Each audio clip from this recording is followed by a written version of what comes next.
আমরা বাড়ি থেকে একটা ক্লাউড কিচেন চালাই, তো সেদিন কি কি অর্ডার এসেছিল চলো সেগুলো আগে বলে দিই।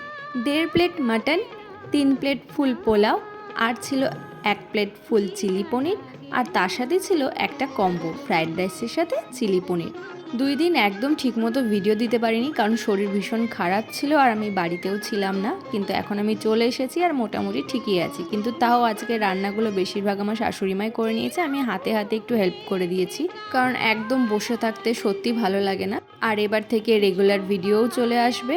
তোমরা কিন্তু যে কোনো অনুষ্ঠানের জন্য আমাদের কাছে অর্ডার দিতে পারো, কিন্তু অবশ্যই সেটা আগে জানিয়ে দিও, কারণ আমাদের কোনো কিছু রেডি করা থাকে না, আমরা একদম কিন্তু ফ্রেশ বানাই। যারা মনে করছো আহারে বাহারেতে প্রতিদিনের জন্য খাবার নেবে মাসিক হিসেবে, তারাও কিন্তু আমাদের সাথে যোগাযোগ করতে পারো। শিবানী ইউটিউবে কমেন্ট করেছে তোমার হাতে রান্না খাওয়ার খুব ইচ্ছে, তো চলে এসো শিবানী, অবশ্যই তোমাকে আমার হাতে রান্না খাওয়াবো। চলো আজকের জন্য টাটা।